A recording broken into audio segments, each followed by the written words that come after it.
You want to support Roland Martin Unfiltered? Be sure to join our Bring the Funk fan club. Every dollar that you give to us supports our daily digital show. There's only one daily digital show out here that keeps it black and keep it real. As Roland Martin Unfiltered. Support the Roland Martin Unfiltered daily digital show by going to RolandMartinUnfiltered.com.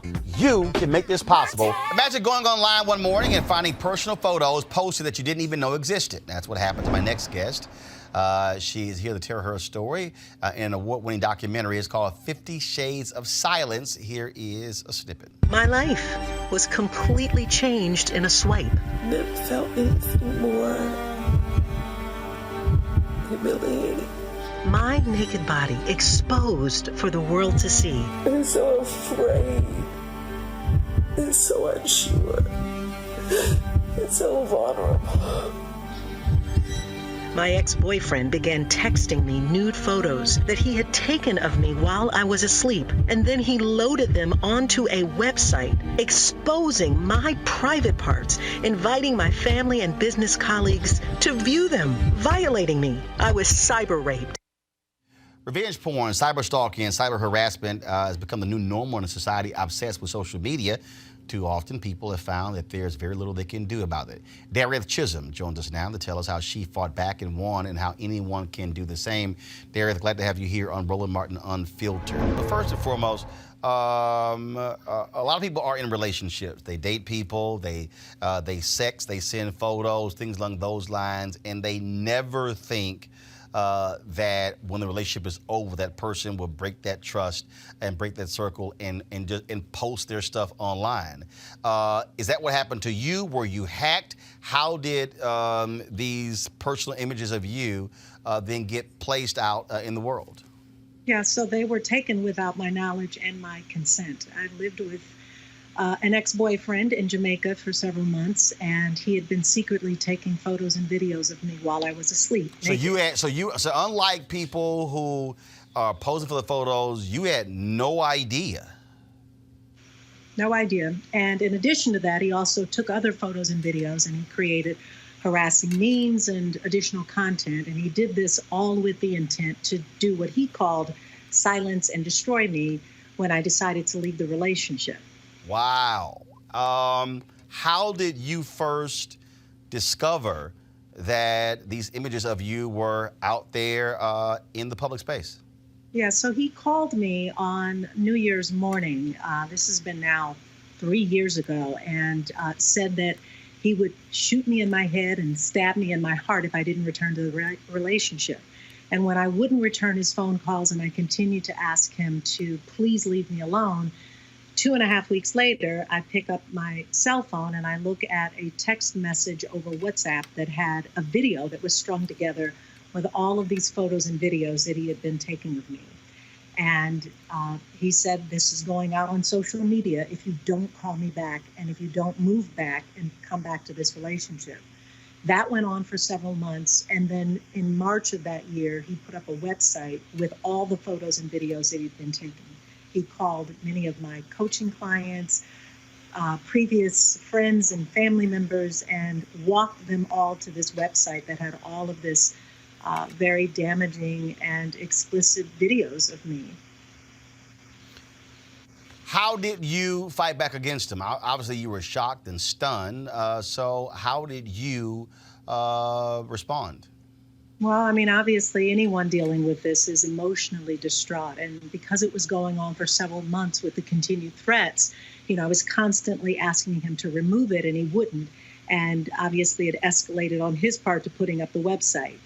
I could not get GoDaddy and Google to shut the website down. They, in fact, told me to go get a court order. So I pursued those legal means. It took me 11 months, 13 trips to the courthouse just to get the judge to create the language that I needed to force GoDaddy and Google to shut the website down. In the interim, I got what's called a DMCA takedown notice, Digital Millennial Copyright Act, which we were able to use to have the website shut down, even though his threats continued. While that was going on in the U.S., I began working with the U.S. Department of Homeland Security investigators and the U.S. Embassy in Jamaica to bring charges against him. And it took us about 2 years, but I was able to successfully win the first case under their cyber Cyber Crimes Act, Malicious Communications Act, and he pled guilty to 3 of the 6 counts he faced and was sentenced to 2 years hard labor in prison and $1 million JA. So you decided to do a documentary on this, and what led to that?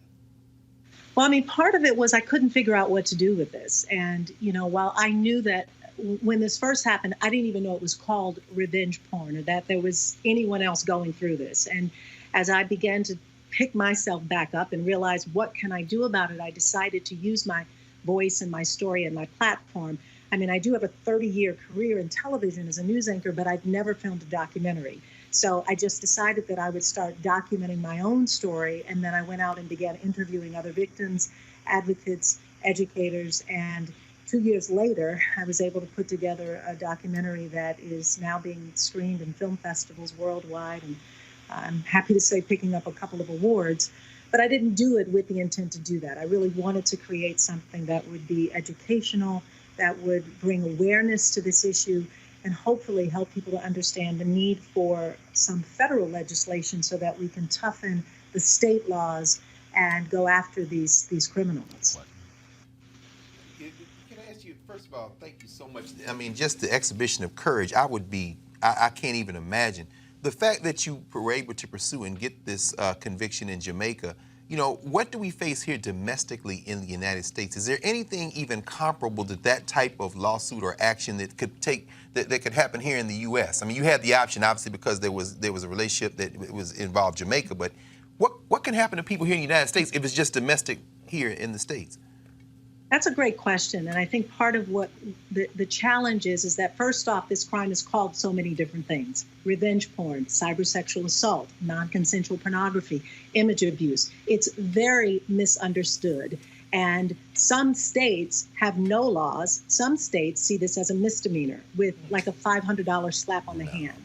And in many cases, people who have suffered through this level of embarrassment and shame have their careers ruined. Some people contemplate suicide and commit suicide. So, you know, the perpetrators can continue to do this. And once this stuff is out there, we know it's really hard to get back. And victims really, they spiral into depression and spiral into shame, which is part of the reason why I really wanted to make sure that people understand that ending this silence is really a first step for victims, but then giving them voice and dignity is important. What we've been fighting for is a federal bill, and currently there are 2 federal pieces of legislation that right now are being considered. One is called the Enough Act by Senator Kamala Harris, and then the other one is from Congresswoman Jackie Spear called the SHIELD Act. If either one of those were to pass, we would at least have a federal law in place that hopefully would put some teeth in what the states have, which, as I said, they're flimsy at best in terms of real persecution. Thank you.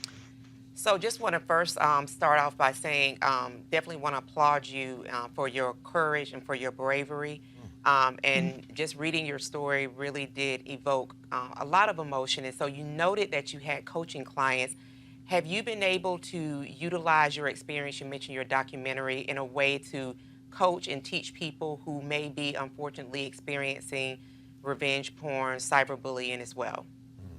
Yeah, you know, I was first off able to utilize some of my own coaching skills to get through this. I mean, I'd never faced anything as challenging, as humiliating, as embarrassing as this. And I, you know, what I was trying to protect was my public persona, my years in television and my career. But on a personal side, it obviously was stripping me away of all of my sense of dignity. In the documentary, I really wanted to not only showcase my own story and struggle and how I was able to overcome it, but the other brave and strong women who I interviewed. You know, I also had the opportunity to speak with, you know, other people who work in this space, those people who've actually crafted the bills that we're right now considering in the House and the Senate, as well as, you know, the educators and even a psychologist to talk about the mindset of both the victim and the person who's committing these crimes. So I wanted very much to bring all of that into place, but I also wanted it to be a piece of empowerment and not something that was, you know, my sense of retaliation to what happened to me. I filmed the documentary 2.5 years ago. I hadn't even won my case. I just won the case. But the documentary was really done with the intent to give voice and dignity to victims and help people understand what they're going through, but also to encourage them to be strong and to get through it. Do you have any recommendations of resources or tools that people could seek or use if they're going through this? Absolutely. At my website, 50shadesofsilence.com, we've put together a comprehensive list of resources and support, both for victims who are going through it, especially if there are any children. We've got 7 steps that you can follow if it happens to you, some immediate things that you want to do, and there's even some support if people are contemplating suicide or definitely need some professional help. So we've included that and a way for people to share their stories and get additional support. All right, then, Ms. Chisolm, we certainly appreciate it. Thank you so very much for sharing your story, and hopefully, it will help someone based upon what I'm seeing from folks who are commenting as we're live on YouTube, Facebook, and Periscope. They certainly are. So thanks a lot. Thank you for having me. All right, folks, back to our Roland Martin Unfiltered video in just one moment. All right, folks, the Congressional Black Caucus, they are calling for a national emergency meeting of black leadership. It is called the Future of Black America, a call to action. It's a 2-day conference taking place February 3rd and February 4th. Now, February 3rd, it will be taking place at the Hyatt Regency, Washington, Capitol Hill. On February 4th, it will be taking place in the auditorium in the Visitor Center on Capitol Hill. Their goal, of course, is to have a variety of plenary sessions and workshops covering key issues impacting African Americans. Those will include discussing issues, strategies, and the work needed in various communities dealing with the census, but also the 2020 election. And for more information on this, you can go to cbc.house.gov/2020 summit, cbc.house.gov/2020 summit. I'm going to be moderating one of the sessions on February 3rd. Also, Roland Martin Unfiltered is going to be live streaming both days, February 3rd and February 4th. That's one of the reasons why we created this platform. So we certainly thank Chairwoman Karen Bass for reaching out to us to assist in this. And so it is a 2-day national emergency meeting, call to action for national African American leadership. That summit taking place February 3rd and February 4th. So please, folks, for more information, go to cbc.house.gov/2020 summit. Now back to your Roland Martin Unfiltered video.